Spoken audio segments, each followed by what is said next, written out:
How's it going, everybody? This is International Master Daniel Wrench. This is Chess.com's YouTube channel, and this is a YouTube live sessions. It's fast-paced, it's furious, it's in your face, and it never, ever disappoints. Right now, I am playing the white side of a Pierce defense, Pierce defense, depending on how you pronounce it. My opponent being a pretty good player, ranked within 100 points of me here on this live server via Chess.com.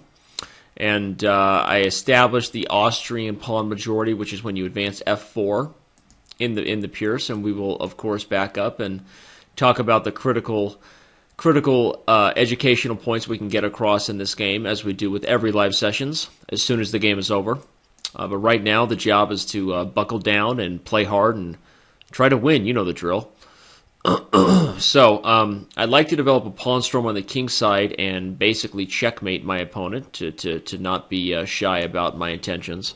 But we'll see how this game develops. Rook to c8 was an interesting move because he was threatening to play knight to b4 and perhaps take on c3 and checkmate me on a2. So I played this a3 move as a prophylactic measure.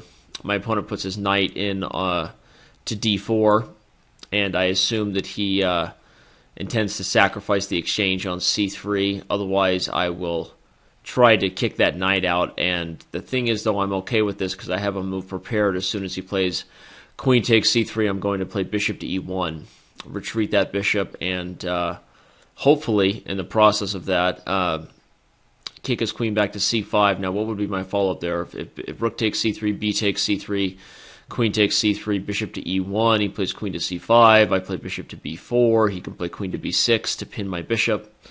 So it looks a little bit tricky, although I do have the move c3 there. That looks nice. If he moves the knight, I can trade queens and I'm up the exchange. So if bishop e1, queen to c5, then I can play bishop to b4, perhaps capture on d4 if he moves the queen anywhere else, like bishop e1, queen takes a3, I can play the move queen takes d4, although he might be able to move the knight with a discovery there. It's interesting, because if I play bishop e1, he plays queen takes a3, and I play queen takes d4, he can play knight takes c4, I might be able to sack my queen on g7 and have a lot of material for the queen. We'll go ahead and go for that.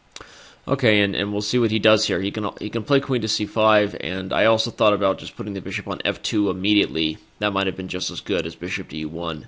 But he decides to go for this line, and I'm going to go ahead and take him up on his offer to play the discovery on my queen and let me sacrifice the first lady of chess, because I'm going to get a lot of material for it, particularly two bishops and a rook. I didn't calculate that concretely an idea where he decides to bring the rook over to the c-file, but I'm assuming that's okay. I could take g7 and then take e4, or I just realized I could take e4 right away.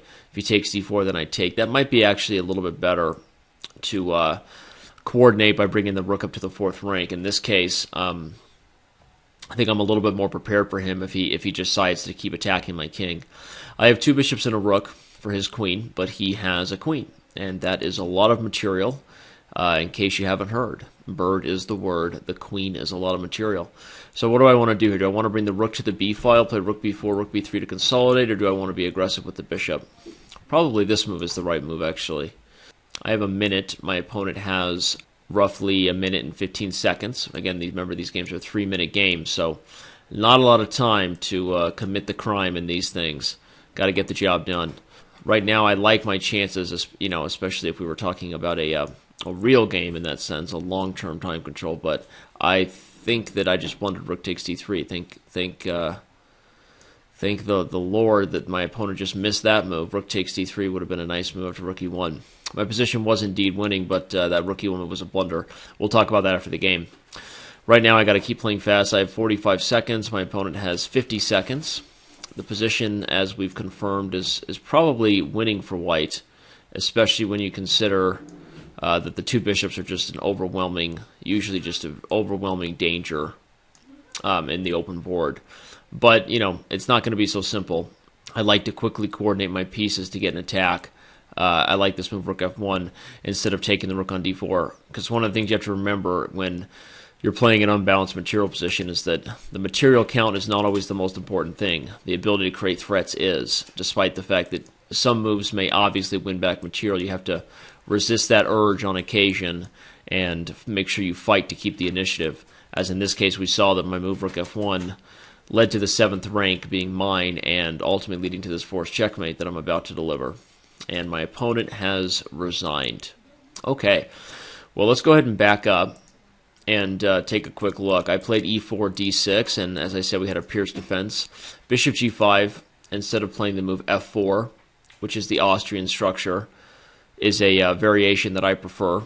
And the reason I prefer it is because when you get the Austrian structure, the bishop is often very well placed here, very aggressive, and makes a lot of the natural threats of e5 very dangerous. So I like this line. f4 right away is the regular Austrian, and of course is perfectly playable.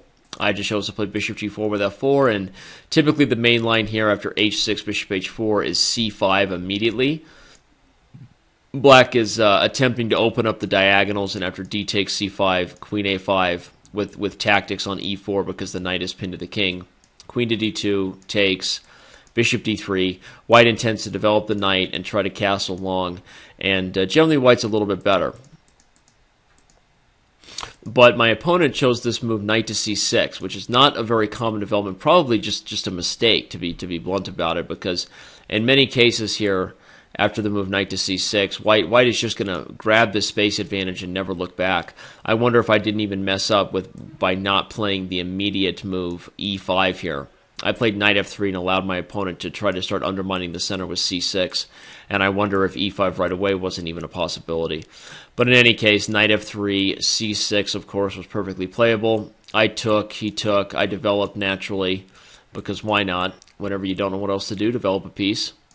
He played bishop g4. I decided to let him go ahead and take him up on his offer to give up the exchange, give up the bishop pair. He castled and I cackled long. Perhaps in this position, castling long is an unnecessary risk. You might argue that castling short and then just keeping the advantage of the two bishops. I have this bishop here and I have this bishop here. I have the two bishops on h4 and d3, and with a space advantage, probably white is doing pretty well here, I would bet. But in any case, I decided to castle long because that's the natural way white normally plays these positions, and keep the option of g4 and a checkmate attack open. My opponent, of course, played the natural few moves, queen a5, a3, I played king b1. He played rook a to c8, and what I was saying was he's probably intending to play here and sacrifice the exchange so that he can win the a2 pawn. So I said, no thank you, a3. He played here, queen to e3, and he went ahead and sacrificed the exchange. You could argue that maybe this move was okay, but if he simply defends the knight, either by retreating this knight and opening the bishop or e5, I'm not sure I'm really doing a lot to defend my kingside position, which is very risky now that he's sacrificed the exchange. So my original intention, which was the forcing bishop to e1, I think was the best. If he plays queen c5, I can play bishop b4, queen to b6 to defend the knight, and perhaps even just the move c3. If he moves the knight, I'll be more than happy to trade queens because he sacrificed the exchange, and I should be up enough material to win the game. If he tried to play a move like a5, I can take on d4, and again, he's dealing with issues of the queen trade, and probably it's just down too much material to expect to survive this position. So he played maybe what seems to be the practically best chance with this move, but I believe that, especially with more time, even if I take on g7, this position would just be completely winning for white. The rook and two bishops is just too much material, and I think that he can't quite get at my king fast enough. He played rook c8, and I decided to bring the rook over to defend. After the move b6, I decided to play bishop d3, maybe an unnecessary retreat, but when you're under time pressure, sometimes you just want to put pieces on safe squares. So he played the move rook to c5. I attacked the queen with rook b3, queen a4, bishop b4, rook to d5, and now I made the one blunder I think I played in the entire game. Up to this point, I think I had played pretty much a perfect game of chess, but I just forgot that he was threatening rook takes d3. You see, this sacrifice is brilliant because I can't take with the pawn. I resign. And if I take with the rook, he takes here, and now he's winning because I just put my rook on this horrible square e1. So rook e1 was really a terrible blunder. I think king to b2, with the threats of things like rook a1 or rook e1, even a move like bishop to c4 maybe, or maybe even just defend the bishop with a move like rook d1 were all sufficient for white to be clearly better, probably winning with best play. But I blundered here, and my opponent missed it. So I think up to this point, all the instructional things you've gotten were pretty useful, and my blunder notwithstanding, the game was still instructive. He missed it, and I did not give him a second chance to do it. I played the move king to b2, of course. He played the move h5, and after I exchanged here, g4 takes, he attacked the bishop on a5. I was totally willing to give up this pawn because it opened up diagonal ideas, threats of checkmate with rook check and mate. So he tried to give up the exchange to get it back, but I said nay. As we said in the game, I didn't care so much for this. He played the move e5, which was better because he didn't have to give up the exchange yet to block the bishop. I decided to go after the 7th rank pawn, and now he decided to attempt to sacrifice the exchange. But what I was saying is that generally when you have unbalanced material positions, you don't just want to give a piece back and then let your opponent start getting a bunch of checks, right? If you take and he takes, and perhaps you've given him an opportunity for the queen to be active against your open king, it's not really worth winning the material back. Usually the most important thing in a position like this that has unbalanced material, like a queen for a few pieces, is to continue to create threats. And so now I play the move rook to f1, with the idea being, of course, that I'm going to take f7 and continue to create threats. I don't care so much about that rook, and I think he's just lost here. He played rook b4, obviously just underestimating the fact that I'm winning here on the 7th rank. This move got force mated. If he had played king h8, what could we have done here? Probably a few different things, maybe even just rook takes g6 is winning. Although no, he would have this check. He's probably still just lost here. He can't check on g1 because my rook guards it. So even here, he's probably lost and checkmated momentarily. If there was something better, I don't know. Maybe just rook check, and then this check on g7, and then taking with this rook, maybe just as good.